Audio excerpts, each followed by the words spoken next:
목표도 제대로 나온 것도 아니고 1억까지 망했구나 약간 이런 생각이었는데 주식을 맥으로 시작을 했거든요. 돈이 되는 거 한번 보니까 시간을 갈아 넣자. 1년에 100기업 정도는 다니려고 했으니까. 와, 근데 이제 진짜 애널리스트로 간다면서요. 주린이 문턱 넘을 수 있게 손잡아주는 강의 하나 마련했습니다. 얻어가실 것들은 좀 있지 않을까 생각합니다.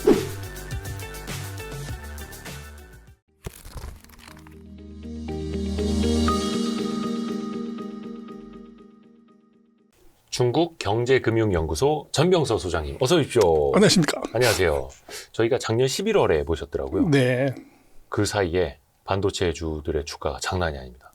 S&P가 5,500을 넘어서고, 예전에 한국 반도체 슈퍼을 전략, 요 책의 저자로서도 한번 또 이제 출연해 주셨었고, 최근에 삼성전자가 18만 원도 넘었었습니다.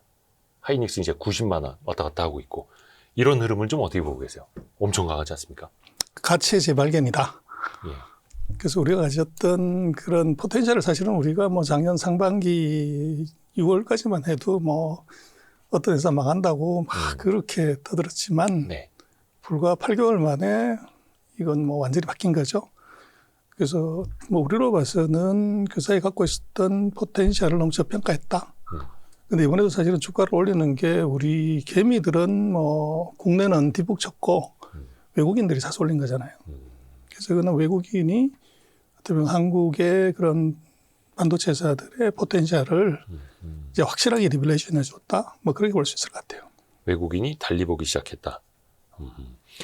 이 예전에 한국 반도체 슈퍼을 전략이라는 책 제목처럼, 그러면 삼성전자 하이닉스가 원래는 사실 좀 을이었지 않습니까? 그러면 슈퍼을 이제는 됐다고 보십니까? 입구에 들어섰는데요. 예. 그 슈퍼을이 다시 원래 을로 돌아갈 수도 있어요. 그래서 지금 뭐 대체 불가를 하려고 하면은 저는 이번에 뭐 이제 우리 한국의 메모리 회사들이 뭐 150조를 버네, 200조를 버네, 300조를 버네. 예. 그렇게 얘기를 많이 하는데 지금은 문제가 이게 캐파 확보예요. 그래서 설비 생산 능력을 얼마나 가지냐 그게 중요한데 그래서 저는 이번에 우리가 정말로 뭐 200조든 300조든 간에 이건 어떻게 보면은 뭐 하늘에서 떨어진 돈벼락이잖아요. 네. 그래서 이걸 어떻게 잘 쓰냐가 중요한데 저는 뭐 삼성이나 하이닉스가 HBM 뭐 공장 한 3개씩 한 6개를 더 지었으면 좋겠어요. 그래서 그 정도가 되게 되면은 완벽한 이제 공급 능력 통제가 우리가 가능하죠. 그래서 저는 HBM 전용 라인 2-3개를 더요? 그렇죠. 그렇게 되면 이제 정말로 아무도 못 쫓아오는 상황이 될 거고, 그래서 지금 같은 경우는 가격이 뭐 5달러 하던 게 30달러 가가지고 이제 떼돈이 벌리는 거지만, 네네네. 근데 우리가 냉정하게 생각을 해보면 뭐 작년 7월부터 금년 2월까지 한국의 메모리 회사들이 신규절 개발한 거 있냐? 생산 캐파 늘린 거 있냐? 신제품 개발한 거 없어요. 근데 이게 가격이 올라가가지고 이제 아까 D램이요? 그렇죠. 네. 그래서 이건 어떻게 보면은 미중의 전쟁이 만들어낸 이제 우리한테 엄청난 특수가 사실 온 거고, 그래서 지금 뭐 이게 이익이 200조다 300조다 그러지만 이게 4년 뒤에 이걸 2,000조 3,000조를 만드는 전략을 사실 지금 짜는 게 중요해요. 2,000조 3,000조라면 그 지금보다 10배를 더 가는 거죠. 이익이요, 이익. 그렇죠. 영업이익 기준으로. 그렇죠. 그래서 이제 그거는 지금 우리도 마찬가지지만 뭐 분기에 20조 내기도 어려웠던 회사들이 맞아요. 지금 이게 뭐 80조, 100조를 내잖아요.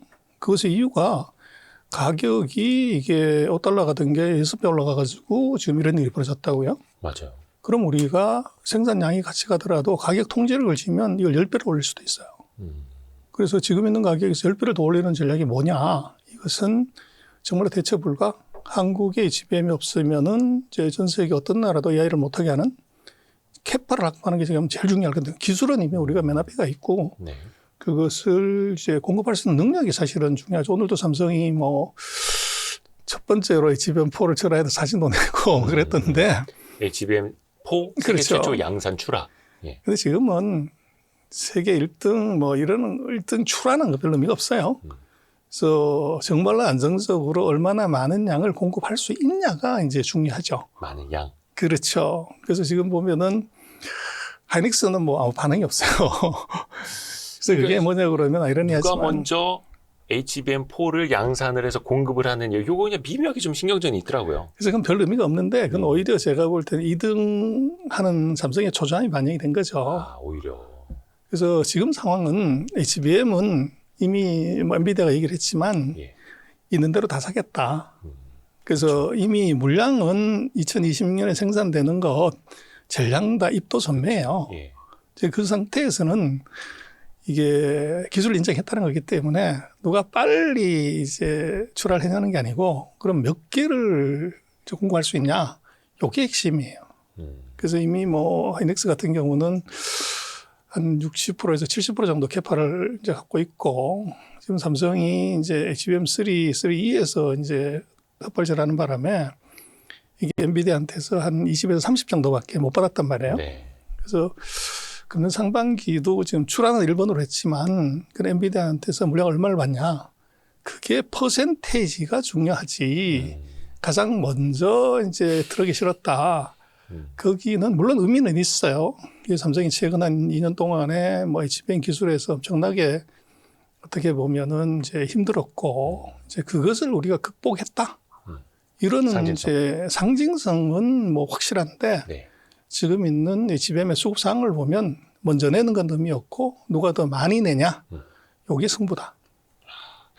근데 앞으로는 영업이익 2천, 3천조를 준비하면서 캐파를 더 공격적으로 늘려야 한다라는 제언을 또 해주셨고 사실 생각해보면 와 지금 기대되는 영업이익의 10배를 이라고 생각할 수 있겠으나 좀 불황일 때 한 2, 30조 대 영업이익 삼성전자가 거뒀던 거 생각하면은 그거 대비 현재 또 10배는 와 있는 거잖아요. 그렇습니다. 물론 이제 올해 이익은 전망치이긴 합니다만 10배, 10배 이렇게 가는 겁니까? 그럼 그렇죠. 100배 가는 거잖아요. 그렇죠. 그 그림을 지금 준비해야 된다. 그렇습니다. 그러면 이제 슈퍼을입니까? 뭐 그때는 우리 갑이 되는 거죠. 또 하나 최근 이슈로 놓고 보면 이제 HBM은 HBM이고 DRAM 가격도 많이 올랐잖아요.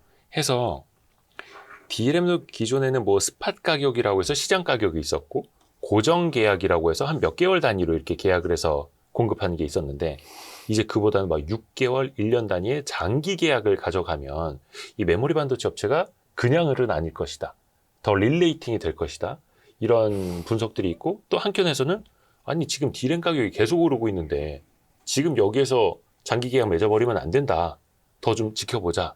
이런 시선들도 있거든요. 소장님은 어떻게 보세요? 그거는요. 조금 반도체 업계를 좀 자세히 때려보는데 장기 계약은 뭐 10년을 하든 5년은 상관이 없고 가격을 어떻게 결정하냐 얼마에? 그게 핵심이에요. 중요한 건 가격. 그렇죠. 그래서 지금 1년 장기 계약은 하는데 네. 단가는 어떻게 생각하냐. 요거는 월별로 또는 분기별로 이제 상황 보면서 결정하는 거죠. 그래서 그 고정 계약이라는 것이 우리한테 물량을 공급해 준다는 걸 개런티하는 것이지 고정 가격으로 이걸 공급한다는 건 아니에요. 그래서 이거는 이제 뭐 장기 계약의 비중이 늘어난다는 것은 그만큼 이제 안정적인 이 수익성이 유지가 된다는 것의 상징이고 그것이 이제 장기 계약을 하면 불리하지 않냐. 불리하다는 것은 가격이 올랐을 때도 이제 못 받는 그런 이제 상황이 올 거 아니냐는 건데 그런 건 아니라는 거죠. 그래서 우리가 뭐 반도체 가격은 끝까지 올라갈 수는 없고 언젠가 빠지는데 그럼 빠질 때까지 앞으로 5년 동안 고정 가격으로 하겠다. 이제 그렇게 하면 대박이죠. 그건 아닌가요? 근데 그럴 수는 없는 게 반도체 기술 자체가 한 1년 반 뭐 18개월이면 기술이 바뀌기 때문에 그걸 뭐 2년씩 3년씩 그걸 한다는 것은 MOU라고 봐야 되고 정말로는 이제 연 단위 정도 계약을 하고 분기별로 지금 같으면 월별로 이제 가격을 다시 이제 재산정하는 뭐 그런 단계라고 봐야 되고 그래서 그게 뭐 장기 계약이라고 하는 것이 이게 우리한테 불리한 것도 아니고 그렇다고 해서 유리한 것도 아니다. 아니고. 예. 사실 요거는 이제 전병서 소장님이 아시는 분은 아시겠습니다만 우리나라 1세대 반도체 애널리스트시잖아요. 1.5세대인가? 1.3세대? 어떻게 되죠? 아무튼 한 17년, 18년 동안 반도체 네. 담당 애널리스트를 하셨고 또 리서치 센터장도 하셨기 때문에 제가 계속 그쪽 이제 여쭤보는 거고요. 그러니까 과거에도 수많은 사이클을 보셨잖아요. 사실은 삼성전자 흑자 쭉 기록을 하다가 뭐 한 2, 3년 기록적인 흑자, 1, 2년 또 적자 이거 오갔기 때문에 사실은 그동안에도 밸류에이션을 높게 못 받았던 거잖아요. 그러면 이제는 AI 시대, 과거의 사이클은 확실히 벗어났다? 어떻게 볼 수 있을까요? 제가 86년부터 리서치 본부장으로 승진한 2002년까지 제가 반도체를 쭉 봤는데요. 86년부터 하셨어요? 네네. 근데 거기에 포인트는 항상 경기 호황기에 나오는 얘기는 이제 슈퍼사이클, 초호황, 이제 떨어지지 않는 이제 태양 뭐 그렇게 얘기를 하죠. 이번엔 다르다. 그렇죠. 예. 그래서 그러나 그 이후에 제가 그 리서치 본부장 그만두고서도 이제 리서치를 계속하면서 한 40년 반 결과는 그럴 수 없다. 이게 이 꿀이 있으면 파리떼가 모이게 돼 있어요. 파리 때요? 그렇죠. 그래서 꿀이 있으면 이제 그걸 파먹으려고 사람이 많이 모이는 거죠. 아, 꿀밤만 가는 게 아니라. 그렇죠. 그래서 이제 생산 캐파를 늘리게 돼요. 지금처럼 마진이 뭐 58%, 60%면 이건 엔비디아 수준이에요. 네. 팔면 60%가 남는데 그 생산 캐파를 안 늘리냐. 원래 2년 반 걸리는 거를 날밤 세워가지고라도 이게 1년 반, 2년으로 땡기는 거죠. 그래서 그러고 이제 돈이 벌리면 룸이 있기 때문에 캐파를 늘리게 돼요. 그래서 수급은 그렇게 맞는데 지금 같은 경우를 이제 조금 다르게 봐야 되는 것 하나는 최근 40년 동안 이제 디램 같은 경우는 80년 초반에 제가 처음 시작했을 때 그때 보면은 그 뭐 한 20여 개 이 팍 터지게 이제 싸웠던 거죠. 그래서 결국은 85년에 원래 인텔이 거기서 디램하는 회사입니다. 근데 85년에 일본 반도체 회사 NEC, 도시바, 히다치, 미쓰비시, 오케이 그 6개 반도체 회사가 인텔을 완전히 죽여놓은 거죠. 그래서 인텔이 85년에 아 도저히 못하겠다 손들고 예. 우리는 이제 CPU만 하겠다. 그래서 인텔이 CPU 회사가 된 건데. 맞아. 거기도 메모리 이제 포기했죠. 그렇죠. 근데 그 사이에 이제 한 40년 동안에 그 22개가 3개로 줄어든 겁니다. 맞아요. 그러다 보니까 스킨 게임을 통해서. 그렇죠. 그러니까 이게 이번하고 다른 점은 사이클은 그대로 존재하지만 경쟁자가 줄었고 또 특히 이제 HBM 같은 경우는 2개라고 사실은 봐야 돼요. 우리 하이닉스와 삼성. 마이크론도 뭐 자기네가 HBM4도 뭐 한다고 아직 탈락한 건 아니다. 최근에 막 그러던데요. 뭐 이제 턱걸이 하는 거죠. 아, 턱걸이. 그래서 결국은 이게 90%를 장악을 우리가 오기 때문에 이것의 사이클을 우리가 조절할 수 있다는 거예요. 그러다 보니까 과거와 달리 이제 예를 들어 10개나 20개가 있으면 시장이 사이클을 결정하는 것이지 특정한 기업들이 어떻게 할 수가 없어요. 과거에. 근데 독과점이 되면 그건 예를 들어서 사실은 DRAM 가격을 생산량을 배로 늘려가지고 매출액을 2배 늘리는 거나 생산량을 50% 줄여가지고 가격을 2배 올려서 매출을 똑같이 맞추는 거나 똑같죠. 네네네. 근데 예를 들어 20개나 10개나 뭐 5개가 있으면 어떤 한 놈이 생산을 줄인다거나 늘려갖고는 시장이 새 영향을 못 줘요. 근데 실질적으로 2개 회사밖에 없다고 하면 이 2개 회사가 얼마든지 생산 조절이 가능해요. 그래서 이제 과거와 다른 점은 시장이 이제 과점화 되어 있기 때문에 가격의 변동성이 그렇게 클 수가 없다. 그래서 원가 이하로 판다거나 이럴 가능성이 없다는 거죠. 그래서 그게 이제 최근 40년간의 큰 변화고 거기에 플러스해서 이제 수요가 지금 이제 새로운 수요가 사실은 생긴 건데 인터넷 붐 때 마찬가지로 반도체 없다고 난리 쳤고 네. 또 모바일 있을 때 그 난리를 쳤고 지금 이제 AI 때 이제 그런 거죠. 그래서 그런 이제 큰 기술의 변혁기마다 큰 수요가 한 번씩 있고 또 지금 같은 이제 이런 가격이 5달러에서 30달러까지 뭐 6배가 6개월 만에 트는 거는 이거는 자주 있는 일 아니고요. 25년에 한 번 있는 일입니다. 25년 전이라면 인터넷 혁명. 때. 2000년 때요. 예. 예, 그리고 나서 25년 만에 사실은 온 거고 그렇지만 이제 주가가 올라가고 이익이 많이 나면 뭐 지금 이대로 그렇게 하고 싶지만 영원히 가고 싶죠. 그렇지 않다. 일단은 과거랑 치킨 게임의 양상도 다르고 플레이어 수가 줄어들었기 때문에 사실상 삼성전자랑 하이닉스가 이 사이클을 쥐락펴락할 수 있다 이렇게 이제 말씀해 주신 걸로 이해가 되는데 근데 앞에서 이제 영업이익 뭐 2천억, 3천억을 준비해야 된다. HBM 생산 라인을 더 확대를 해야 된다고 말씀을 해 주셨는데 그거는 공급이 많이 확대가 돼서 마진이 떨어질 염려? 그거는 없는 거예요? 양쪽이 다 충분히 그게 같이 있는데 대신 이제 그것을 지금 같은 경우는 중국의 CXMT나 YMTC나 또 뭐 대만의 난야 그리고 이제 마이크론 이런 마이너들이 쫓아오고 있는 거죠. 이게 워낙 마진도 좋고 이게 수요가 커 보이니까. 근데 이것하고 격차를 우리가 크게 벌리는 것이 중요를 해요. 벌려가면서 생산 확대요. 그렇죠. 그래서 이제 그러려면 기를 죽여야 되는 거죠.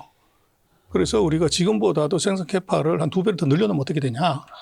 그러면 마켓의 수급은 우리가 마음대로 조절하는 거죠. 따라온다고 그러면 우리가 생산량을 확 늘려가지고 가격을 반토막 3분의 1 토막 내버리면 쫓아오는 애들이 다 이제 적자가 나는 거죠. 그렇게 되면 증설을 못 하는 거죠. 그게.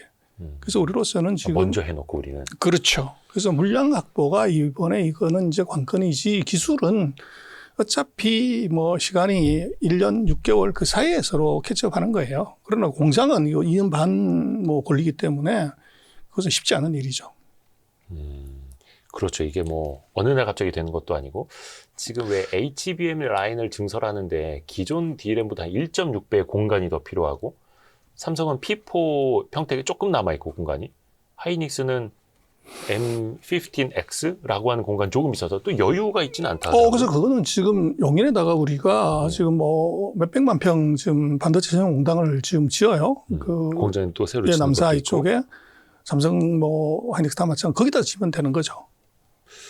근데 그것도 초격차를 벌릴 수 있는 뭐 HBM 이제 4, 2도 준비할 테고 5, 6 계속 준비할 테고요. 그렇죠. 그래서 거기다가 이제 지금 포 다음번에 뭐 4, 2, 5, 6 그 시리즈로 준비를 하는 거죠. 그래서 해서 1년마다 하나씩 이제 성공시키는 그런 이제 전략을 사실은 가져가야 기술 격차는 기술 격차고 이게 생산 격차를 내는 것이 더 오히려 더 중요합니다. CXMT, YMTC, 난야, 마이크론이 따라오지도 못할 정도로 사실은 이제 그런 식으로 해서 DRAM을 우리가 초격차로 앞서 왔던 건데 그렇죠. 이제는 HBM을 더 앞서 나가는 최근에 삼성전자 좋아진 이유가 그거라면서요. 그 1C 방식 재설계했는데 그게 또 마침 잘 돼가지고 그걸로 HBM4를 쌓아 올려가고 있고 해서 이게 뭐 하이닉스 1B 방식보다 한 단계 더 앞선 거고 더 수율도 좋고 성능도 좋다 뭐 이런 이야기들이 좀 있지 않습니까? 그래서 이제 뭐 부자 망해도 3년 간다고 지금 40년 커리어를 가진 이제 기업이 그리고 40년 동안 1등 했던 회사가 어떻게 보면 이제 매니지먼트의 판단 뭐 미스로 이제 기회를 놓친 것은 분명한데 그렇다고 해도 그 체력이나 기본은 어디 가지는 않아요. 그래서 이제 그게 그 잃어버렸던 야성 이제 우리가 어떻게 2등을 해. 이제 여기에 각성이 있었던 거고 또 이제 지금 새로 오신 이제 CEO가 그쪽 부분에 굉장히 강해요. 그러다 보니까 아는 사람이 오더하는 것하고 잘 모르는 사람이 이제 오더하는 건 차원이 다른 거죠. 그래서 이번에 전략은 이제 백투더 베이직 설계부터 다시 하자. 이제 여기에 원래 그 문제점이었던 것을 제대로 짚었고 또 이제 묘하게 이게 타이밍이 지금 뭐 HBM의 수요 폭증하고 딱 맞물리면서 이게 성과가 이제 제대로 난 거죠. AI 거품 논쟁이 사실은 25년 하반기 내내 좀 시장을 지배하지 않았습니까? 근데 제 느낌상으로는 그거는 살짝 좀 넘어서는 것 같고 최근에 알파벳마저도 우리나라 돈으로 한 22조 원 규모의 회사채를 발행을 했습니다. 뭐 40년 뭐 특히 장기물로 발행을 했는데 거의 영구채로. 그러면 AI 거품 논쟁을 계속해서 넘어서려면 빅테크들의 이 투자가 과연 얼마나 지속될 수 있을 것인가 사실은 또 이것도 봐야 되잖아요. 그게 굉장히 중요합니다. 그래서 지금 빅테크들은 정말 클럽에서 음악이 뭐 끊어지지만 않으면 사람들이 무대에서 못 내려오죠. 음악이 계속 나오니까 지금 딱 그 영국이라고 봐야 돼요. 그래서 이거 내려오면 바로 죽음이고 지금까지 퍼놓은 돈이 이제 워낙 크기 때문에 이건 진짜로 이거 빼박이 된 겁니다. 그래서 이것은 all or nothing 게임 이제 끝까지 간다. 그러다 보니까 지금 돈 한 푼도 못 버는데 작년에 뭐 빅4 기준으로 보면 한 4천억 뭐 이 정도 했다가 금년에 지금 6천억 뭐 7천억까지 투자하겠다는 거잖아요. 그래서 이거는 정말로 우리 뭐 부동산 살 때 그런 얘기 표죠. 영끌 AI를 한다 이건. 그래서 있는 돈 다 끌고서 지금 이제 그 지르는 거고 이미 이제 영끌을 못하는 쪽이 그 예를 들어 아마존 같은 데가 이제 외부에서 사채를 쓰는 거죠. 네. 지금 이제 사모들한테서 채권 발행해가지고 뭐 1,000억, 2,000억씩 집어넣는 건데 네. 사채 써가지고서 성공하는 사업 별로 없죠. 그래서 지금 같은 경우는 이것은 이제 미국의 AI는 생존입니다, 이건. 그래서 이거 AI의 특징상 이것은 올라놨으니 위너 테이크스 올이기 때문에 1등 못하면 다 죽고 그 대열에서 손 떼는 순간에 지금까지 투자했던 거 달라들리는 문제가 생기기 때문에 이건 못 먹어도 고. 그래서 이제 금을 누가 캘지는 지금 뭐 모르지만 원래 M7이라고 난리 쳤다가 2개 이미 탈락을 했고 또 최근에 보면 이제 하나가 또 이천거리고 그래서 지금 한 4개 정도 예전 같았으면 CSP들을 뭐 7개 이렇게 얘기를 하다가 지금 4개에서 왔다 갔다 하는데 그중에서도 하나가 지금 또 헤매고 있죠. 그러다 보니까 이게 투자 규모가 커지면서 이제 시장이 조금 정리가 되는 탈락자가 생기는 거죠. 그러니까 뭐 오라클 좀 흔들리고 있고 마이크로소프트도 좀 주가가 그걸 좀 말해주고 있는 것 같고 아마존도 지금 그렇죠. 아마존도 그렇죠. 아마존마저도 그렇죠. 그래서 뭐 그렇게 봐야 될 것 같아요. 그래서 뭐 독재자가 언제가 제일 힘이 세냐 그러면 망하기 전날이 제일 세다는 거거든요. 그렇듯이 지금 이제 AI 회사들도 언제까지 이 투자를 미친 듯이 할 거냐 하는 것은 망하기 전날까지 한다. 그래서 우리로서는 좋은 것이 뭐 망하든 말든 이제 반도체만 사가라. 메모리는 필요해요. 그렇죠. 그러다 보니까 우리는 싸움을 세게 하면 세게 할수록 우리는 뭐 더 많이 파는 그런 구조. 그래서 지금 AI 모델라는 회사는 주가가 다 지금 별로 안 좋아요. 그렇죠. 근데 지금 미국도 마이크론 뭐 계속하고 있고 우리도 삼성하고 하이닉스가 지수 5천을 만들어낸 실제로 딱 2종목이잖아요. 사실상 그렇죠. 그래서 그것들이 이제 바로 그런 정확하게 기술 변화를 반영하고 있다. 그렇게 봐야 될 것 같아요. 그러게요. 그러니까 왜 미국장에서 빅테크들 주가가 흔들려서 우리 개장 초에 좀 걱정이 되더라도 AI 소프트 기업들 주가가 폭락을 해서 개장 초에 삼성전자 하이닉스 주가가 걱정이 되더라도 결국에는 다 말아 올리고 삼성전자도 또다시 사상 최고치 가고 그러니까 이제 시장은 이거 알고 있다는 거잖아. 니들이 아무리 박터지게 싸우고 언젠가는 누가 망할지 모르지만 니들은 어쩔 수 없이 반도체를 사갈 수밖에 없다라는 이런 거야. 그렇습니다. 그게 이제 우리에서는 천행이라고 뭐 표현을 했었는데요. 이건 정말로 우리 운이다. 어떻게 이런 이제 중국이 저렇게 제조업을 치고 들어와서 우리가 힘들고 또 정치 외교적으로도 이렇게 어려운데 어떻게 주가가 올라가냐. 그래서 돈은 이미 알고 있는 거죠. 그래서 우리도 뭐 주식의 철강화학, 조선, 기계, 자동차, 뭐 음식료가 다 올라가는 게 아니라 IT도 딱 하나잖아요. 반도체만. 그래서 이거는 귀신같이 알고 있다. 그런데 그것이 아까 말씀하신 것처럼 우리가 슈퍼을의 반열에 지금 발을 들여놨기 때문에 그런 거고 그래서 이거를 이제 정말 슈퍼을을 진짜 슈퍼을로 만들려고 하면 이것은 이제 특단의 조치가 사실은 있어야 되죠. 항상 전명서 소장님이 많이 강조해 주시는 이야기 중에 하나가 돈의 흐름을 보면 된다. 돈은 알고 있다. 돈의 IQ가 훨씬 더 높다. 뭐 이런 식으로 말씀해 주신 것처럼. 그 D램에 대해서도 아까 잠깐 이제 수요와 공급 말씀을 해 주셨습니다만 지금 D램이 엄청난 쇼티지잖아요. 근데 사실은 HBM은 저 엔비디아가 싸그리 다 가져가는 걸로 알고 있고 D램 가격까지도 그렇게 많이 오른 건 그 근간은 어디 있다고 보세요? 그게 이제 중국 때문이라고 봐야 돼요. 그래서 지금은 사실은 삼성이 좀 어려웠다가 이익이 지금 급증하고 1, 4분기는 아마 더 많이 날 건데 네. 그것은 HBM보다는 DDR5 때문에 그렇습니다. DDR4-5의 가격이 뭐 더 많이 올라갔거든요. 그런데 이거 이유는 중국 때문에 그래요. D램 중국 수요요? 그렇죠. 그래서 중국 같은 경우도 이제 AI를 해야 되는데 그 트럼프 대통령이 뭐 변덕을 왔다 갔다 몇 번 했단 말이에요. 그래서 뭐 H20 수출 허용한다고 그랬다가 막았고 그러다 보니까 중국이 자기네가 살아남기 위해서는 국산화해야 되죠. 그래서 이제 하웨이라고 우리는 통신장비 회사라고 했지만 이 회사가 중국 최대 반도체입니다. 그 910C라는 거를 만들어서 그 엔비디아의 H20은 이미 대체를 했고 H100, H200이 한 7, 80% 성능이 나는 칩을 만들었어요. GPU 같은 걸요? 그렇죠. 그래서 이제 이걸 중국은 쓰고 있어요. 근데 문제는 이게 7, 80% 성능이지만 빌드에다 갖다 넣으면 한 30, 40%밖에 성능이 안 나와요. 근데 이게 원래 엔비디아가 통신회사거든요. 그래서 이게 기기 간에 네트워킹을 기가 막히게 하는데 뭐를 개발했냐면 성능 떨어지는 GPU 3개를 연결해가지고 엔비디아 H100, 200과 같은 성능이 나게끔 하는 기술을 개발했어요. 화웨이가요? 그렇죠. 그게 이제 슈퍼팟인가 하는 건데 AI 칩을 15,440개를 동시에 연결해서 슈퍼컴퓨터까지도 만들 수 있는 기술을 개발했어요. 그러다 보니까 그 엔비디아 칩이 수입이 안 되는데도 하웨이 칩을 3개를 써가지고 이제 지금 AI를 하는 거예요. 그래서 그 증거가 뭐냐 그러면 지금 엔비디아 고성 칩이 안 들어오는데도 딥시크가 오픈 AI를 계속 추격을 해요. 어떻게 가능한 거냐? 그게 바로 이 하웨이의 910C 칩을 쓰기 때문에 그렇습니다. 묶어서. 그렇죠. 세트로 만들어가지고. 그렇죠. 그런데 이제 그게 뭐가 있냐면 뭐 하웨이 거를 쓰든지 엔비디아 걸 쓰든지 간에 GPU가 하나 있으면 그 옆에 HBM이 6개가 네. 이제 8개가 붙어야 돼요. 네.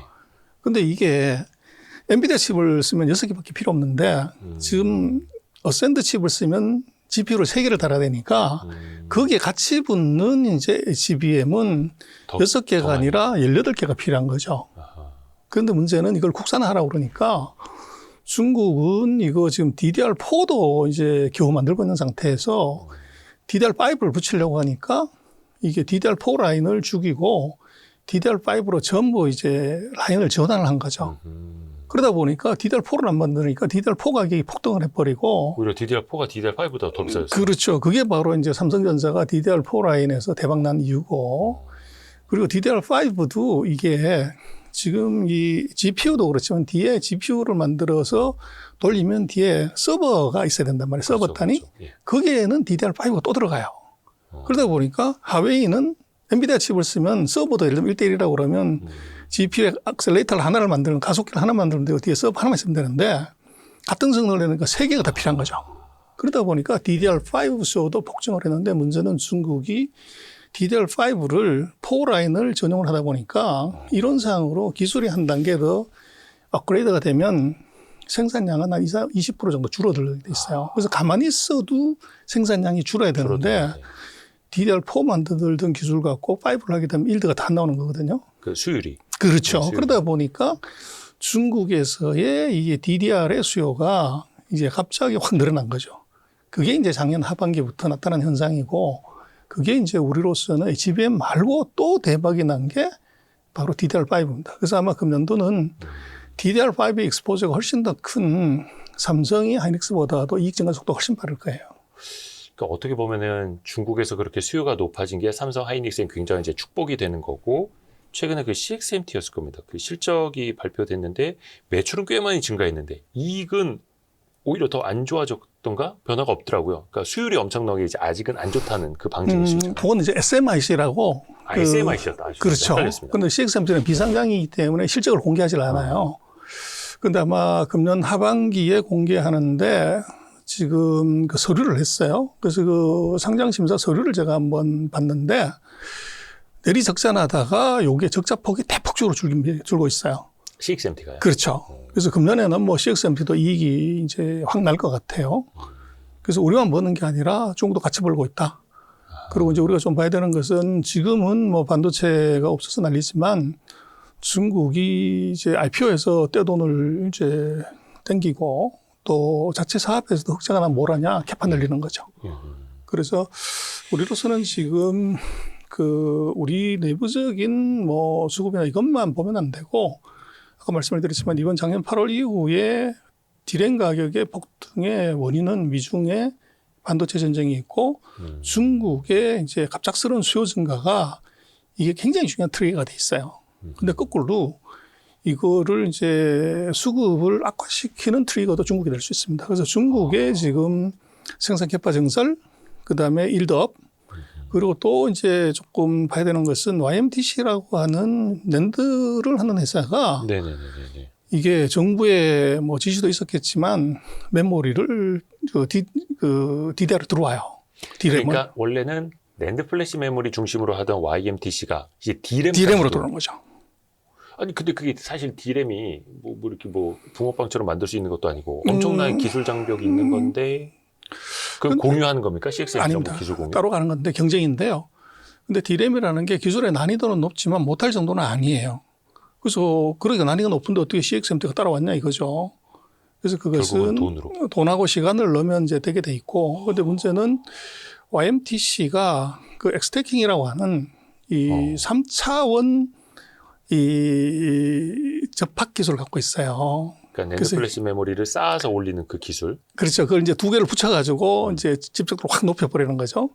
근데 앞으로 메모리도 이제 가면 3디멘전으로 가게 되면 그 비슷한 기술을 써야 돼요. 근데 요게 YMTC가 그 기술을 낸드에 이미 적용해 본 거예요. 그래서 얘들은 이걸 D램에도 지금 적용하려고 쫓아 들어온 겁니다. 그래서 지금 어쨌거나 얘들은 초기에는 DDR을 할 판인데 이게 이제 중국 같은 경우는 CXMT의 증설 또 IPO로 얻어들이는 자금 그리고 이제 CXMT 플러스 YMTC가 D램을 이제 정상지에 올리는 순간에 시장의 물량이 훅 쏟아지고 수급이 맞아 들어갈 수 있다는 거죠.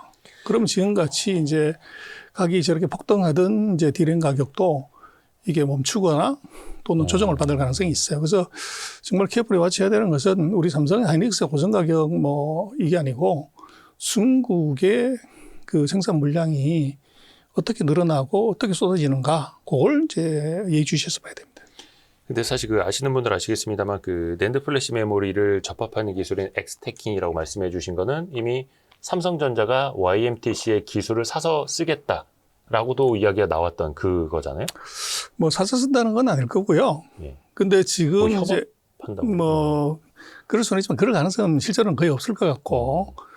근데 이제 문제는 얘들도 그것을 이제 기술 장벽이 있었기 때문에 네. 궁지여책으로 개발을 한 거예요. 근데 이게 해봤더니 이게 대단한 물건이 나온 거죠. 그래서 대륙의 실수가 이게 대륙의 실력이 돼버린 겁니다. 그래서 그게 무섭다는 거죠. 근데 지금 대한민국 D램 메모리 반도체 초호황이 중국 때문에도 이제 꺾일 수 있다라고 설명을 해주셨는데 한쪽에서는 물론 수요, 중국의 수요, 한쪽에서 또 중국의 공급 두 개 다 신경 써야 된다는 거잖아요. 이쪽이 또 공급을 또 확대할 수도 있고. 근데 다만 아직까지 공급 측면에서 보면 기술 격차라는 게 있지 않습니까? 그 몇 년 이렇게 차이가 난다면서요. 그래서 이제 반도체 공장 하나인데 2년 반 걸리고요. 기술은 뭐 18개월마다 업그레이드가 돼요. 근데 우리가 뭐 D램이든 낸드든 중국하고 뭐 길게 보면 2년, 짧게 보면 1년 반 그 정도 시차예요. 그래서 그걸 계속 지금까지 쫓아왔는데 문제는 그 기술 격차를 쫓아오는 속도가 훨씬 더 빨라지고 있다는 거예요. 3, 4년에서 이제 뭐 2, 3년에서 이제 1.5년에서 2년 이런 식으로 저희들이 추격하는 속도가 굉장히 빠르기 때문에 그거 이제 그게 6개월, 1년으로 이제 단축이 될 수도 있는 거죠. 이게 공급 측면에서 보면은 그 기술 격차를 신경 써야 하는 거고, 이제 또 수요 측면에서 보면 아까 그 DDR4까지도 가격을 밀어 올렸던 그 배경 중에 하나가 아까 화웨이 어센드 그 칩에다가 거의 뭐 이제 3배로 때려 넣으면서 그 물량이 많이 필요했다라는 거잖아요. 그러면은 중국의 수요는 이게 사실 또 미국의 빅테크들이 AI에서 뒤처지면 안 되니까 계속 투자를 하듯이 중국이 그러면 그 수요를 좀 줄이거나 멈출 리는 또 없지 않을까요? 그럴 가능성은 없어요. 계속 이제 늘리는데 문제는 이제 이게 그 반도체라는 게 네. 생산 캐파를 늘렸을 것도 있지만 이제 수율이 올라가게 되면 물건이 훅 쏟아지는 그런 일이 있을 수 있고, 그래서 지금 같은 경우는 이게 뭐 제가 쭉 조사를 해봤더니만 뭐 모든 전 세계 그 D램 회사, 낸드 회사를 보면 2027년 4분기까지 늘어날 수 있는 생산 캐파가 지금까지 발표된 걸 보면 26%밖에 안 늘어요. 27년 말까지요? 네. 지금 있는 수준 대비해서 작년 4, 4분기 대비해서, 그리고 낸드 같은 경우는 더 심한 게 한 15%밖에 지금 늘지를 못해요. 그래서 요 기간 사이에는 이것은 이제 생산의 한계가 있는 거죠. 그러니까 이거는 말 그대로 공급이 각각 24%, 15% 정도 늘 수는 있지만 그렇죠. 수요 증가되는 거에 비하면은 못 따라간다는 거죠. 공급이. 그렇죠. 근데 이제 문제는 수요가 지금 이제 두 가지 이슈가 있는 것이 정말로 회사당 2천억씩 진짜 투자할 거냐. 가수요 아니냐. 그거 이제 지금 같은 경우 제가 볼 때 상당한 블러핑이 있는 것 같아요. 그래서 저쪽 놈이 1,800억을 투자한다고 그러는데 우리는 그보다 적게 투자하면 클라이언트들도 의심할 거고, 그러니까 일단 내질러 놓고 보는 것이 하나 있고, 그리고 현실적으로는 그만큼을 공급할 수 있는 이게 반도체가 없는데 그래서 이제 아, 그렇죠. 돈 주고 살 수 있는 반도체가 없는데 돈만 준비되어 있다면 뭐 할 거냐 이거예요. 그렇죠. 가격이 올려야 되는 거고. 그래서 그런 문제가 하나 있고 또 하나는 지금 이제 지금까지는 엔비디아 칩 없으면 안 된다 이렇게 생각을 했는데 이게 엔비디아 칩 쓰지 말고 지금 이제 구글이 만든 TPU 텐서 칩을 네네. 써가지고 이거를 지금은 이제 학습이 중요한 게 아니라 추론이 중요하기 때문에 이거를 지금 할 수 있는 일이 벌어졌어요. 그러다 보니까 지금 수요는 늘지만 실제적으로 거기에 이제 과거처럼 초고성 칩을 가장 먼저 사가지고 빨리 설치해서 퍼포먼스를 내는 전략에서 이제는 이게 값을 좀 아끼자. 그래서 이제 기술이나 또는 알고리즘을 이제 확 올리고 이 캐펙스를 조금 줄이는 쪽 이런 쪽의 기술들이 이제 대거 나오고 있다는 거죠. 그러다 보니까 지금 수요 같은 경우는 뭐 작년에 캐펙스가 68%인가 늘었고 금년에도 60%가 는다 이러는데 사실은 그것은 뭐 지금 매출 증가에 뭐 3배, 5배가 더 많은 거거든요. 셀프 투자 증가율이. 그래서 돈은 하나도 못 벌고. 그래서 그것들은 조금 과도하다는 거죠. 그러니까 중국 반도체 기업들? 아니요. 전 세계적으로요? AI 기업들이요. 아, AI 기업. 그렇죠. AI 빅테크 기업. 빅테크 기업들이. 수요가. 그렇죠. 그래서 이게 이제 얘기하는 수요하고 실제적인 수요가 이게 좀 차이가 날 거다. 좀 뻥이 있을 수 있다. 그렇죠. 그리고 이제 이거 지금처럼 무지막지하게 지금처럼 칩을 이제 도리를 해가지고 이걸 갖고서 성능을 내려고 하는 쪽에서 이제는 칩을 가장 적게 쓰면서 성과를 내는 쪽으로 그렇게 바뀌기 때문에 아마 최근 이제 2년, 3년 동안 봤던 그런 이제 칩의 수요 속도하고는 안을 들여다보면 굉장히 좀 달라질 가능성이 있어 보여요. 그러게요. 그러면은 또 이게 빅테크들의 어떤 자금적인 능력뿐만 아니라 칩 수요를 최소화하면서 더 성능 좋은 쪽으로 이제 개발이 된다면 칩 수요 자체도 또 이제 지금 낙관하는 것보다는 조금 달라질 수는 있겠다라는 거예요. 그렇습니다. 그래서 그 지금 이제 그 제가 그 나중에 한번 핸드아웃 보시면 될 건데 네. 그 디램의 그 수급 차이가 얼마가 나냐. 뭐 한 20%, 30%이 정도 갭이 있다고 그러면 그건 뭐 말이 돼요. 근데 지금 보면은 뭐 어떤 예측도 이게 10% 수급 차이가 예를 들면 뭐 수요가 100인데 공급이 90? 이제 요 정도지 이게 뭐 70, 60, 50이 아니에요. 그러다 보니까 이 가격이라는 것은 균형이 약간만 너그러져도 가격은 폭등하거나 그렇죠. 폭락을 하는 상태고 예. 지금의 수급이 완벽하게 이게 50%, 60%뭐 쇼티지가 났다 이건 아니에요. 그래서 많이 봐도 10에서 15% 정도 쇼티지이기 때문에 요 정도의 물량이 이제 쏟아지는 시점이 지금 같은 가격의 고공행진이 멈추는 시기다. 그렇게 봐야 될 것 같아요. 근데 그게 뭐 한 15% 내외 공급이 초과되는 게 디램 기준으로 뭐 작년 하반기 가을부터 디램 가격마다 7배, 8배, 10배 이렇게 오르는 걸 촉발시킨 거잖아요. 그렇죠. 그래서 이거는 뭐 가격의 촉발은 이건 부동산이나 주가하고 똑같은 게 주가도 이제 이렇게 올라가는 거죠. 이렇게. 디램도 전형적으로 그렇게 올라간 거고 우리도 마찬가지지만 ETF로 계속 사 올리다가 올라가면 계속 사야 되지만 올라갈 때는 오늘이 지구상에서 가장 싼 가격이다. 그렇게 가지만 빠지기 시작하면 모두가 비중을 줄여야 되기 때문에 이렇게 올라가다 이렇게 빠지게 되죠. 그래서 지금 메모리 같은 경우도 마찬가지로 이 수급의 작은 균형이 가격의 폭등을 불러왔고 그것이 이제 그 CSP 회사들이나 이 사람들의 초조감이 밈 현상을 부른 거죠. 서로 이제 빨리 재고를 확보하려고 하다 보니까 이제 줄을 선 거고 그래서 거기에 대열에 뒤지면은 1년 뒤에 받을 거다. 그런 불안감이 이제 이 지금 가격 폭등을 만들었죠. 그래서 뭐 그 섬에서 난파를 했을 때 그 모래바닥에다가 SOS라고 쓰면 아무도 안 온다는 거야. 네네네. 근데 거기다 DDR 있음이라고 쓰면은 디램 있음. 전 세계 배들이 다 온다는 거 아닙니까? 그래서 여기 디램 있어요. 그럼 알아서 온다. 그렇죠. 그래서 그런 현상은 그 항상 있는 일이 아니죠. 그래서 정말로 애브노멀한 일이라고 봐야 될 것 같아요. 그러면 물론 이제 이 초호황이 언제까지 영원히 갈 수는 없겠습니다만 그 수급의 작은 불균형이 엄청난 폭등을 가져왔고 그럼 그 작은 불균형이 어떻게 또 이제 균형을 찾아가는지 이게 또 주가의 반대로 조정 요인이 또 될 수 있잖아요. 어떤 그래서 아까 시나리오를 제가 보여줄까요? 말씀드렸던 것처럼 그래서 지금 그게 수급 차이가 한 10에서 15%라고 하면 캐파가 그보다 더 늘어나는 시점이 있을 거란 말이에요. 네. 그게 아까 말씀드린 2027년 4분기 정도 되면은 낸드는 한 15% 늘어서 수급을 마칠 거고 디램 그보다 조금 26%가 돼요. 그래서 지금 이런 이제 호황은 2027년 이전에 올 수밖에 없고 그래서 지금 뭐 이게 4년 간다, 3년 간다, 7년 간다 이렇게 얘기를 하지만 그건 조금 과한 이제 예측인 것 같고요. 아하.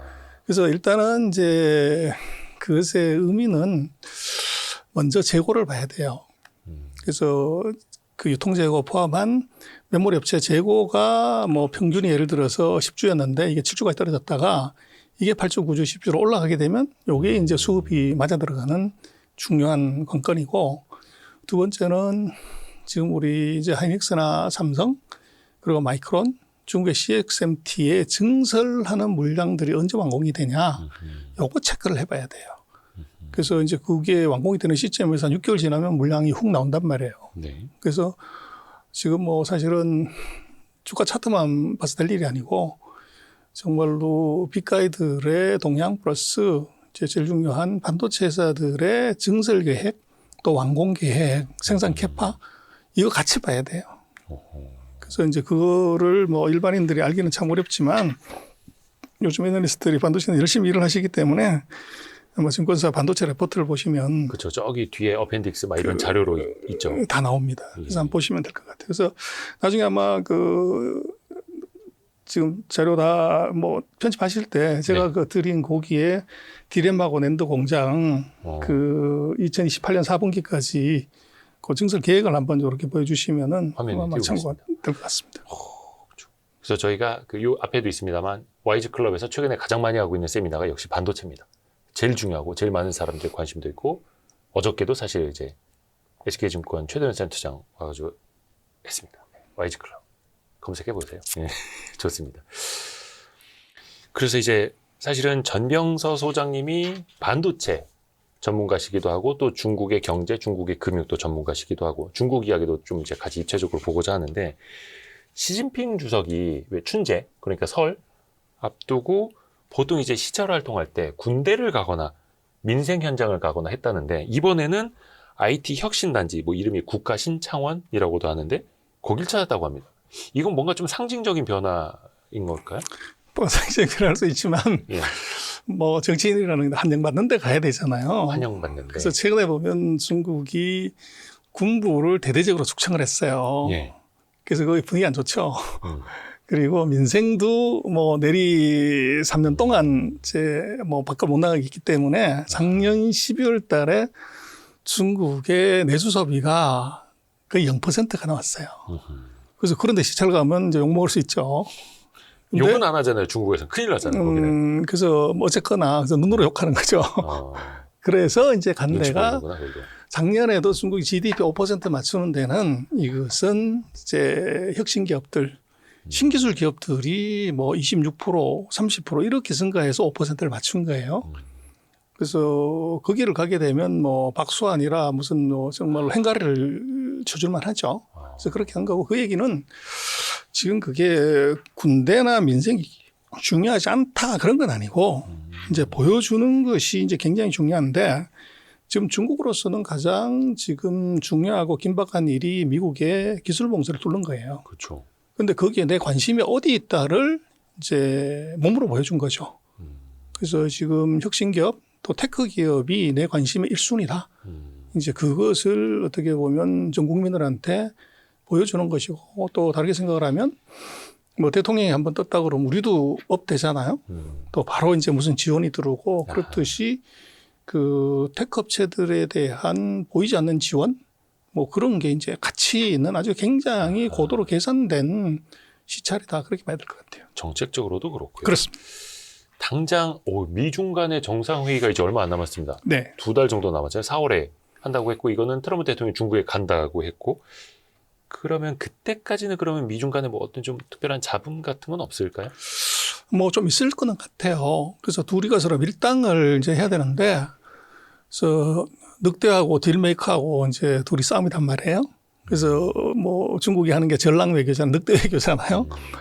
근데 트럼프는 이제 돈으로 거래하겠다는 거고. 그래서 지금 좀 좋은 점은 저는 금년도가 미국이든 중국이든 입으로는 서로 이제 욕하고 싸우고 그러는 걸지 몰라도 실제적으로 경제적으로 서로한테 타격을 주는 일은 안 할 가능성이 대단히 높다.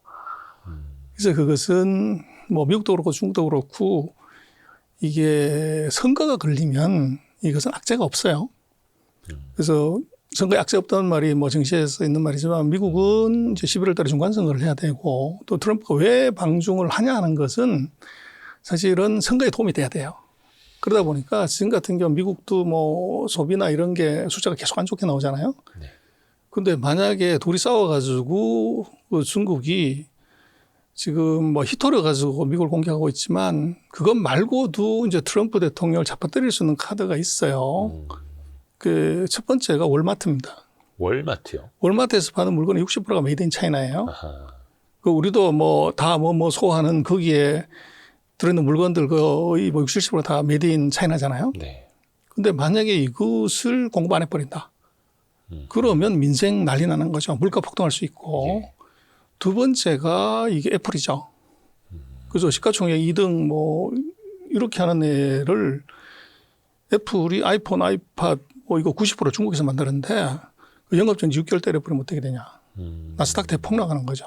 아하. 그리고 뭐 이제 땅에서는 안 되니까 하늘로 가려고 하는 테슬라 그 생산 캐파의 40%가 중국에 있어요. 상하이 공장. 그리고 매출액도 36%가 중국에서 일어나요. 3분의 1이. 그 공장 6개월 동안 못 닫아버리면 어떻게 되냐. 그래서 이제 이게 그 시진핑이 쓸 수 있는 또 다른 카드예요. 근데 어쨌거나 서로가 이제 이게 손을 대지 않을 가능성이 높은 것은 이제 치명상을 서로 주고받을 수 있는 거니까. 그렇죠. 그래서 정치적인 쇼만 할 뿐이지 그런 것이 되면은 이게 선거에 치명적인 결과가 오고 트럼프 같은 경우는 11월 달에 만약에 상하원 중에 하나만 내주면 그러면 완전 식물 대통령 바로 된단 말이에요. 네네. 그래서 이게 뭔가가 이 중국하고 좋은 관계를 해서 뭘 하나 얻어오는 것. 그래서 지금 뭐 바로 이민을 보이는 것이 그 인도나 뭐 이쪽에 석유 자꾸 얘기하는 게 중국하고 이번 딜에서 러시아 석유 대신에 중국의 셰일 석유를 사라. 셰일 가스를 사라. 그죠. 석유가스 더 사가라고. 이거 하던데. 충분히 이제 중국은 뭐 받아들일 수도 있고 또 농산물이죠. 그래서 콩 뭐 이런 것들을 뭐 미국이 그걸 대대적으로 중국에 팔 수 있으면 농업 지역에 표가 다 몰리게 되니까 그래서 이런 것들이 딜이 될 수 있고 또 중국 같은 경우도 지금 시진핑이 내년에 사연임을 해야 돼요. 근데 사연임을 할 때 내년 10월 달에 아마 그 당대회를 하지만 중국은 그걸 언제 인선을 하냐 그러면 네. 7월 달에 중국은 그 베이다이허라고 그 진앙도에 있는 하계 휴양장에서 거기서 중국의 권력자들 또 이제 원로들이 같이 모여서 회의를 해요. 네. 거기서 10월 달에 누구를 장관시키고 누구를 상무원시킬 걸 사실은 결정하게 되는데 그렇다면 그 이전에 이미 인사가 되면은 네. 뭐 4월 달, 5월 달에 인사가 끝이 나야죠. 근데 그 인사평가를 그러면 1월부터 4월까지 한 거 할래? 그게 아니라 2026년에 이 성과를 가지고서 이제 내년에 정말 등용문에 용이 올라갈지 말지를 결정하게 돼요. 그렇게 되면 이게 중국의 모든 성시에 있는 지도자들이 다가 이제 금년에는 성과를 잘 내야 되죠. 그리고 시진핑 입장에서도 뭐 4기 정부를 이제 꾸려가야 되는 입장에서는 3기에 뭐 2020년부터 21년, 22년 3년 동안 코로나 때문에 완전히 말아먹었고 네. 또 2024년은 그 후유증 때문에 어려웠고 작년에는 이게 5% 성장했다고 그러지만 이건 어거지로 한 거란 말이에요. 이게 뭐 밀어내기 수출하고 이게 억지로 맞춰놓은 거기 때문에 민생은 소비가 제로가 나왔다는 것은 이건 심각하다고 봐야 돼요. 그러면 결국은 사연임의 정당성을 부여하기 위해서는 이것은 금년도가 좋아야 돼요. 그래서 중국도 그럼 미국하고 싸우고 뭐 관세 올리고 난리 치면은 좋아질 수가 없죠. 그래서 트럼프도 중간선거, 시진핑도 내년도에 사연임을 위한 빌드업을 해야 되는 해가 바로 금년이기 때문에 금년에 뭐 방중 그리고 추가적인 이제 뭐 협상 이쪽에서는 돌발 악재나 치명적인 악재가 나올 가능성이 없어요. 그 전까지 성과를 또 내야 하고 서로가 그러니까 왜 사실 그 밀림에서도 사자들끼리 치명상을 서로 입히고 당할 정도로는 안 싸운다면서요. 그리고 이제 그렇죠. 밀림에서 바로 이제 뭐 하이에나한테도 잡아먹힐 수 있으니까. 근데 이제 좀 모르는 사람에서 입장에서 질문을 다시 한번 드리면 어차피 시진핑 주석이 다 연임하고 혼자 다 해먹는 거 성과가 중요한가? 이런 생각이 또 들기도 하는데 그래도 그걸 신경을 많이 쓰나 봐요. 그래서 그건 어떻게 봐야 되냐면요. 그 중국에 뭐 천년에 한 번 나오는 황제라고 하는 사람이 세 사람이 있는데 그 중에 한 사람이 당나라 때 이제 그 당태종이에요. 네. 근데 당태종이 어떤 유명한 말을 하면 물은 배를 띄우기도 하지만 배를 전복시키기도 한다. 그래서 후손들한테 그걸 명심하라고 한 거죠. 그래서 중국의 역사를 보면 모든 왕조들이 외세의 침입을 받아가지고 이제 망한 경우는 뭐 몇 번 안 돼요. 근데 90% 이상은 다가 소위 말하는 밀란, 농민들의 반란에 의해서 나라가 엎어진 거죠. 그래서 중국은 뭐 일시웨이티엔이라고 먹는 걸 하늘로 보는 거예요. 그래서 민생이 나빠지면 이거 못 살면 혁명이고 잘 살면 쇼핑입니다. 그래서 중국 같은 경우는 지금 소비가 0% 나왔다는 것은 이건 쇼핑을 못 한다는 거죠. 그 내수는 굉장히 안 좋아진 지 오래됐잖아요. 그래도 그게 마이너스는 아니었죠. 그래서 이제 결국은 그렇게 놓고 보면 이 무서운 것은 입으로 욕하는 게 무서운 것이 아니라 눈으로 욕하는 것이 더 무섭습니다. 그래서 14억에 침묵하고 있는 이제 인민들의 시선이 이게 이제 더 무서울 수가 있는 거죠. 그래서 그리고 이제 또 중요한 것은 뭐 서방세계는 정부가 뭘 하려고 해도 이게 국회가 반대하면 뭐 안 되고 뭐 이러고 예산 문제도 있고 네. 뭐 이러지만 중국은 이게 여당이 항상 똑같기 때문에 그렇죠. 이 정부가 맘먹으면 이것은 재정지출을 왕창 내릴 수가 있어요. 소비 부양 왕창 할 수가 있는 거죠. 그래서 금년 같은 경우는 아마 재정정책을 대대적으로 쓸 가능성이 높고 그래서 그게 이제 서방 세계가 갖지 못하는 정부의 자원 동원령 이걸 아마 금년에 아마 풀로 쓸 가능성이 높아요. 그러고 보니까 일단 춘제 연휴 때 20억 5천만 위안 우리나라 돈으로 이게 거의 한 4,300억 원 정도 된다고 하는데 이게 또 춘절 중에서는 또 지원금이 또 가장 큰 규모라 하더라고요. 그러니까 이 막 쏠 준비하는 겁니까 이제 막? 뭐 이제 그런 건 있는데요. 뭐 그 정도 금액은 코끼리 비스켓밖에 안 되고요. 그건 이제 정치적인 쇼입니다. 그래서 그것도 우리는 뭐 다 모으면 몇천억 그러는데 그걸 14억으로 나누면은 이게 정말 쭈쭈바 하나 사 먹을 돈도 안 되는 거죠. 그래서 이제 나눠서 봐야 되고 그거는 정부의 어떤 이제 의지를 보여주는 거라고 봐야 되고 아마도 제가 볼 때는 금년에 중국은 재정정책 왕창 쓰고 아마 현금 쿠폰 뭐 우리도 줬지만 네. 그거 아마 대대적으로 살팔 가능성이 높아요. 그래서 일단은 소비의 마중물을 이제 뿌리는 것 그거 당연히 할 거고 그래서 금년에 중국이 그 3월 양회의 때 봐야 되지만 그 내수 중심 성장하겠다. 아니 내수가 이렇게 엉망진창인데 내수 중심 성장이 말이 되냐 그러는데 그거 할 겁니다. 그렇게 하려고 하면은 이게 소비가 늘어야 되거든요. 그럴 때 이제 잠자고 있는 소비가 문제인데 중국이 돈이 있어도 안 써요. 지금 은행에 잠겨 있는 돈이 GDP의 32%인가 38%인가 돼요. 저축만 하는 거예요. 그렇죠. 불안하니까. 그래서 최근 뭐 5년 동안 누가 전 세계에서 돈 제일 많이 풀었냐 그러면 우리 미국이라고 생각하지만 아닙니다. 절대 어마운트로 중국이 전 세계 돈 제일 많이 풀었어요. 그런데 중국은 돈이 없어서 절렬매고 미국은 돈이 넘쳐서 난리인데 그게 답이 뭐냐고 그러면 금융 시스템입니다. 그래서 미국 같은 경우는 돈 100을 풀면 화폐 동속도가 2배, 3배가 높아져서 200, 300이 돌아다니는데 중국은 화폐 동속도가 50이 안 돼요. 그래서 100억을 풀면 50밖에 안 도는 거죠. 그래서 200을 푸는 거예요. 근데 그 돈이 다 어디가 있냐 그러면 뭐 부동산이나 주식 뭐 이렇게 가야 되는데 부동산 4년 내리 빠졌고 주가 반토막 났고 4년 동안 그러니까 돈이 갈 때가 원본 보장할 수 있는 은행에 가서 지금 다 잠자고 있는 거죠. 그래서 이게 뭐 중국의 지금 시가총액이 한 100조 뭐 90조 100조 사이인데 그거에 거의 한 3, 40% 되는 돈이 은행에 잠자고 있는 거예요. 그래서 이 돈이 빠지면 어떻게 되냐. 이제 만약에 투자 시장으로 들어오면 이건 이제 우리 지금 보고 있는 뭐 1,400만 개미들이 주가 올리는 것하고 게임이 안 되죠. 중국은 지금 2억 4천만인가 그래요. 개미들이. 투자자가. 예. 그렇죠. 그러니까 이건 뭐 우리나라 인구의 뭐 정말 5배 되는 인구가 한 방향으로 간다? 그럼 누구도 못 막죠. 근데 사실 중국이 내수를 부양할 것이다, 부양할 것이다, 부양할 것이다 몇 년째 듣는 이야기이긴 하거든요. 근데 그게 또 잘 안 됐다라는 거죠. 그러면 이게 의지의 문제인지 실력의 문제인지 뭐 돈의 문제인지 어떻게 봐야 됩니까? 그래서 저는 아까 그런 말씀하셨지만 돈이 제일 현명을 해요. 투자할 데가 있어야 돈이 움직이는 거죠. 네. 그래서 돈이 뭐냐면 돈이니까 돈이라고 그러잖아요. 근데 그게 이제 안 돌게 만들어 놓은 것이 바로 정치적인 실수. 그다음에 투자 대상의 이제 사실은 뭐 멸망이죠. 뭐. 네. 그래서 지금 아마 금년도에 제가 볼 때는 우리도 지금 뭐 내수경이 안 좋잖아요. 네. 그런데도 여의도가 뭐 점심시간에 보면 줄 서잖아요. 그렇죠. 그 주가 때문에 그렇거든. 네. 그래서 미국도 뭐 여러 가지 얘기하지만 월스트리트가 만들어낸 소비란 말이에요. 네. 근데 중국은 내리 4년 동안 그것을 죽여놨다고.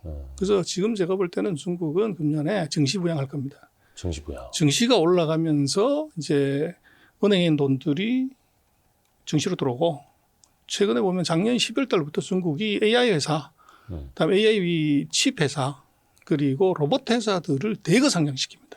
그렇죠. 아까 말씀해 주신 CXMT도 그렇고 로봇 그렇습니다. 회사들 유니트리도 그렇고 뭐 다 이제 들어와요. 예. 그래서 얘들이 뭐 흑자를 내냐 그렇지 않아요. 근데 중국은 적자가 나면 상장을 못하게 돼 있어요. 그런데 이 샹하이에다가 우리 같은 코스닥 같은 회사를 하나 더 만들었는데 네네. 크청반이라고 스타마켓은 이거는 적자 나도 상장할 수 있어요. 기술만 있으면. 네. 근데 그것은 거기에 상장할 수 있는 업종이 제한돼 있습니다. 6개인가 5개 업종, 첨단 산업만 하게 돼 있는데 네. 여기다 대거 상장시킵니다. 근데 지금 이미 작년에 상장한 회사 또 금년 초에 상장한 회사들이 뭐 이게 돈도 못 버는데도 적자가 났는데도 5천억씩 뭐 이렇게 돈을 땡겨요. 예. 그러다 보니까 중국의 금년 아마 그 내수 부양은 뭐 현금 뿌리고 재정 지출하는 거 플러스해서 증시를 통한 이제 주민 소득의 증가 이 전략에 들어가 있어요. 그래서 과거 같으면 중국은 뭐 첨단 산업에 정부가 돈을 다 댄 거죠. 지방 정부가 돈을 댔는데 지방 정부가 코로나 3년 동안 돈을 너무 많이 써가지고 돈이 별로 없어요. 네네. 그래서 어떡할래? 그러는데 봤더니 뭐 은행에 돈이 너무 많은 거야.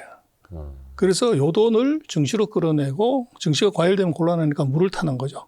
뭘 타요? 첨단 산업을 계속적으로 상장을 시키면 이제 과열도 그쪽으로 돈이 막고 이렇게 돌고. 그리고 기술에 돈도 대거 들어가고 그래서 지금 딱 그거 미국이 하는 거잖아요. 예. 그래서 중국이 금년에 나스닥처럼 그 메커니즘을 지금 쓰려고 해요. 그래서 중국의 지금 첨단 기업들이 로봇이나 AI나 반도체 회사들이 대거 상장하게 되면 이게 하나의 테마로 형성이 되죠. 그 ETF도 포함해서 뭐 마구 생길 거니까. 그렇죠. 그러면 돈은 은행에 집어넣으면 지금 1%가 안 되는데 세금 떼면 이게 증시에 집어넣어서 하루에 20%가 올라가면 이건 뭐 이제 정신없이 갈 수가 있는 가능성이 있고 그래서 지금 누가 봐도 중국 증시는 뭐 전 세계에서 가장 저평가돼 있거든요.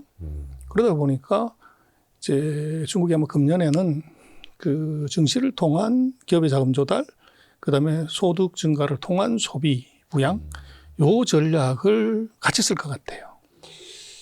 은근히 홍콩 시장도 많이 올랐더라고요. 이런 게 또 이제 담겨져 있고 과거에는 홍콩 시장도 외국인이 탈출하는 시장이었다면 또 최근에는 일단 뭐 주가는 좀 다르게 움직이고 있고 다만 요 지점에서 이제 제가 예상되는 댓글들이 많습니다. 그 얘기 3년 전에도 들었던 것 같다. 중국 그래도 안 되던데 이렇게. 왜냐면 또 이제 해외 투자 많이 하시는 분들은 중국 쪽도 이제 관련된 ETF 투자 많이들 하시더라고요. 근데 좀 실망을 했던 거죠 과거에. 뭐 그런데요. 뭐 시장이 어떤 나라도 마찬가지로 5년 이상 주가 빠지거나 올라가는 나라는 없어요. 근데 반드시 조정하게 되는데 지금 중국 증시는 작년 8월부터 보시면 돼요. 작년 8월 이후에 지금까지 주가가 어떻게 움직였는지를 보면은 올라. 이제 한 방에 최근 10년 동안 이제 잠자던 걸 한 방에 다 올라놨어요. 그래서 그게 답이 있죠. 근데 우리는 이제 뭐 미국만 계속 보다 보니까 중국을 아예 관심이 없어서 중국이 얼마나 올랐나를 못 보는 거고 뭐 항상 그렇잖아요. 투자 시점이 언제냐고 그러면 모든 사람이 이제 줄 서가지고 번호표 뽑을 때가 아니고 거리에 피가 흥건할 때 그때가 이제 최적의 투자 타이밍인데 지금 중국은 4년 동안 거리에 피가 흥건했고 미국은 4년 동안 이제 모두가 뭐 장바구니 들고 가서 주식을 산 거잖아요. 네.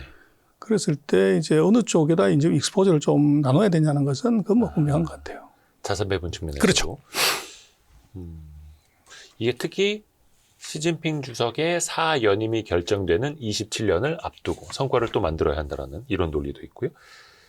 중일 관계, 일본과의 이제 중국 관계도 좀 한번 짚어보고자 하는데요. 이거 되게 오래됐습니다. 다카이치 사나이 이제 총리 등장하자마자 뭐 대만 관련된 이제 발언하면서 중국이랑 사이가 굉장히 안 좋아졌는데 중일 관계는 계속 어떻게 경색 국면으로 갈 수밖에 없을까요? 이것은 뭐 다카이치가 아예 작정하고 정말로 예리하게 계산한 겁니다. 그래서 트럼프가 지금 지쳐 있는 상태에서 그 미국을 대리하는 이제 어떻게 보면 아시아의 대리인으로서 우리가 할게. 그러니까 돈도 우리가 내고 싸움도 우리가 할게. 뭐 트럼프 입장에서는 뭐 정말 땡큐죠. 그래서 최근 뭐 1년 동안 트럼프하고 시진핑이 뭐 이런저런 걸 했지만 트럼프가 사실은 체면이 많이 깎이죠. 그래서 히토리 때문에 5번 협상했는데 다 끌려다녔고 그리고 이제 한국에 왜 왔냐 트럼프 대통령이 뭐 우리 이재명 대통령 만나는 거 아니잖아요. 그리고 아펙을 뭐 참석하려고 한 또 아니고 시진핑 만나러 왔다고. 근데 이게 말이 되냐는 거죠. 그래서 그거를 지금 일본이 대신해 주겠다는 얘기고 일본은 그것을 빌미로 네. 헌법구조 그 개정해서 그 자기네들도 이제 공격할 수 있는 군대를 가지겠다. 뭐 이게 있고 근데 그거 해가지고 뭐 하려고 그럴 때 우리가 미국을 대신해서 중국과 싸우겠다. 그러면 이게 필요하지 않냐. 이런 식으로 지금 어떻게 보면 군국주의의 사실은 부활 이걸 꿈꾸는데 그게 다카이치죠. 그러니까 자위대에서 국군으로. 그렇죠. 그래서 다카이치를 무섭게 봐야 되는 것은 뭐 미국, 중국, 일본의 지금 정치인들은 다가 도련님들이잖아요. 집안 좋고 가문 좋고 정치 집안인데 다카이치는 뭐 잡초라고 봐야죠. 정말로 백그라운드 하나도 없이 지금 들어왔고 다카이치 같은 경우는 그 마쓰다 그 고노스케가 만든 마쓰다 정경숙이라고 정말 유명한 중국, 일본의 그 정치학교를 나왔단 말이에요. 그래서 뭐 그 출신들 중에서 뭐 총리, 무슨 장관 뭐 수도 없이 많은데 그래서 이 사람 같은 경우는 밑바닥부터 어려서부터 정치를 제대로 배웠고 또 이것은 뭐 마쓰다 고노스케 자체가 그게 그 정치학교가 일본을 위해서 여야가 아니고 정치해라는 거거든. 그게 극우라고 사실은 봐야 돼요. 그런데 무슨 다카이치가 네. 여성 총리가 아니고 네. 경제 안보의 최고의 고수라는 거예요.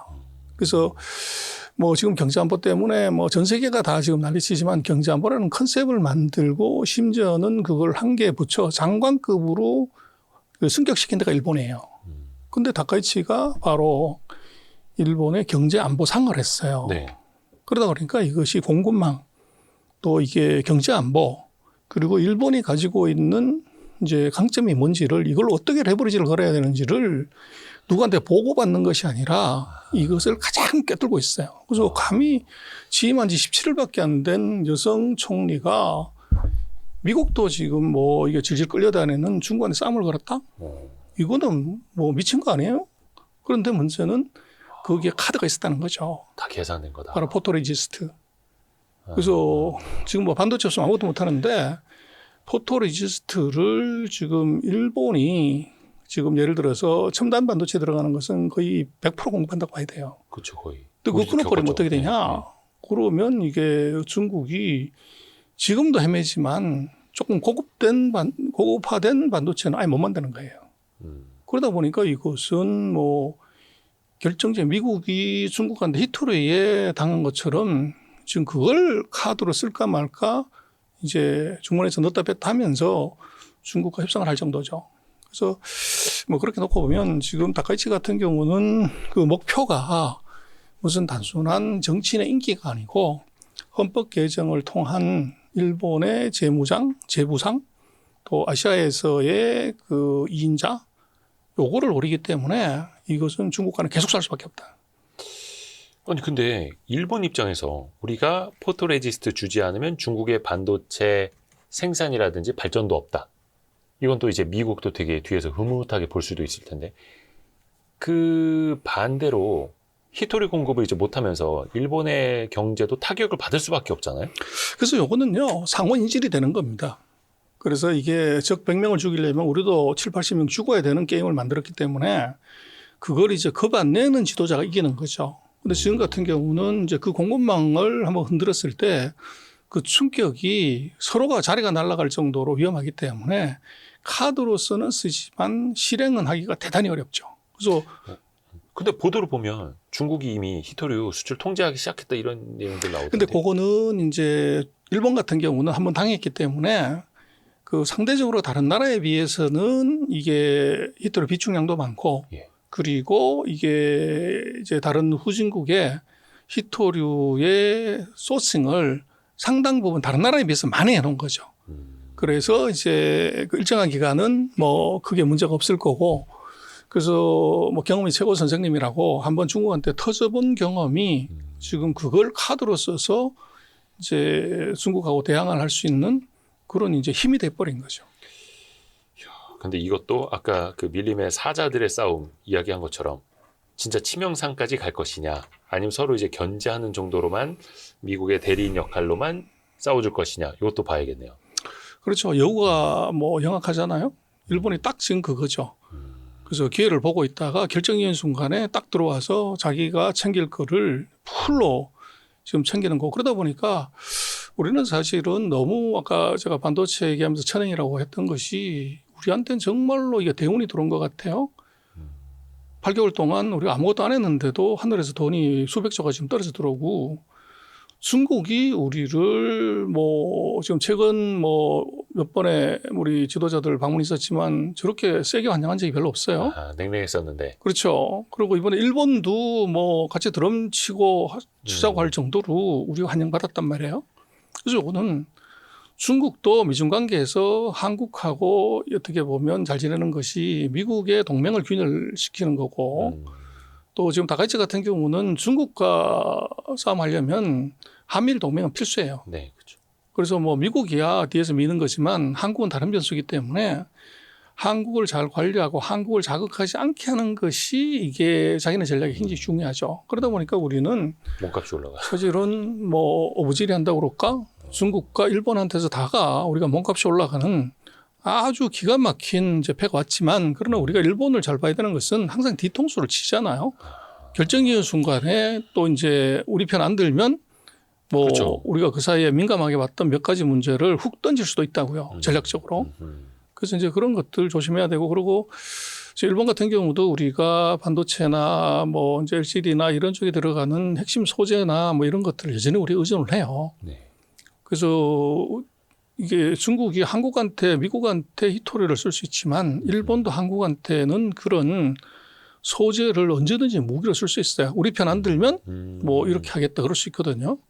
그래서 우리로서는 뭐 잘 지내는 건 좋은데 정말 잘 지낸다고 하면 이런 부분에 있어서는 어떤 경우에도 공급망에 손을 대면 안 된다. 뭐 이런 것이 우리로서는 이제 일본한테 이 타이밍에 반드시 요구해야 되고 그것이 지켜질 수 있도록 이게 문서화하거나 또 이제 공고히 하는 거 이런 것이 굉장히 중요하죠. 항상 끼어있는 존재였는데 근데 이럴 때는 끼어있는 존재라는 게 오히려 천운으로 느껴지기도 하네요. 그렇습니다. 예, 한국한테 잘 보여라 이러면서 예, 잘해라 우리한테 이런 식으로.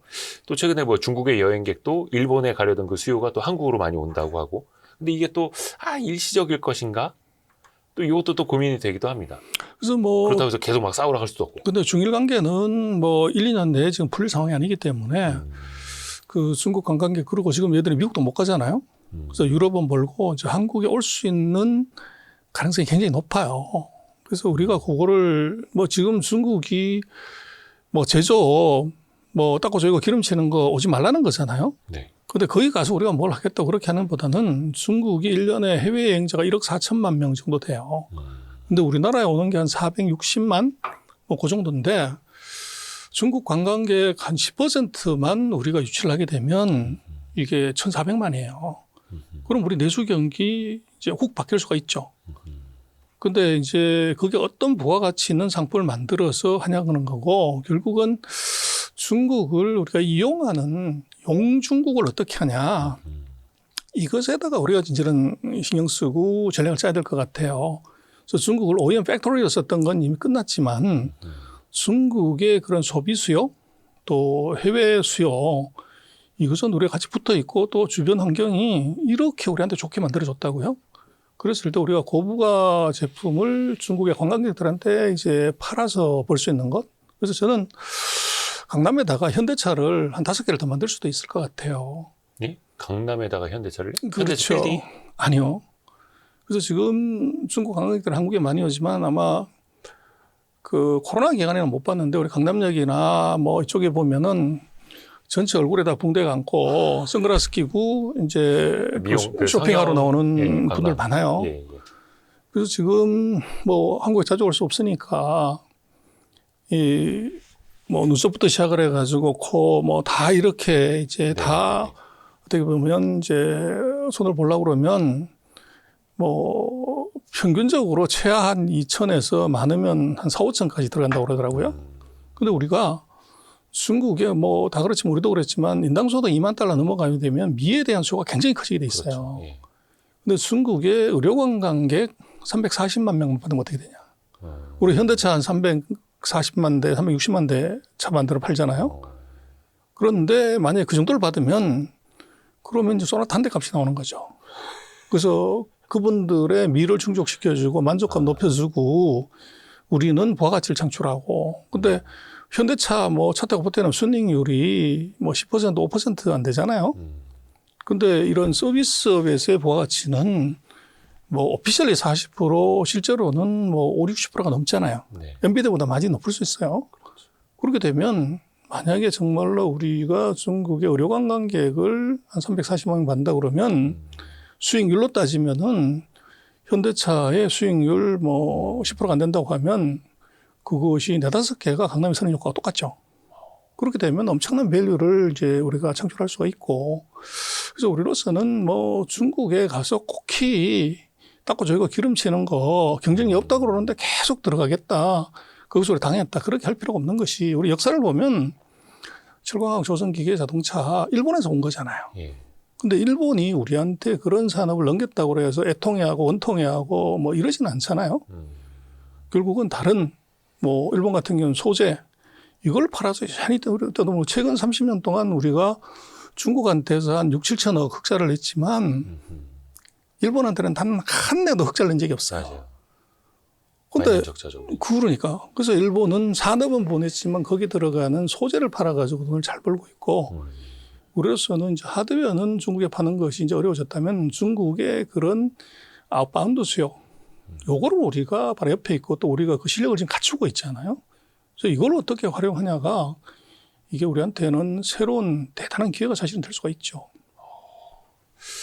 그렇죠. 이게 또 국민 소득이 달라지고 또 산업이 고도화될수록 또 그때 어울리는 또 산업이 있는 거니까 오늘도 깊이 있게 정말 많이 들었습니다. 중국 경제금융연구소 전병서 소장님께 이야기 들어봤습니다. 너무 감사드립니다. 예, 고생하셨습니다. 고생하셨습니다.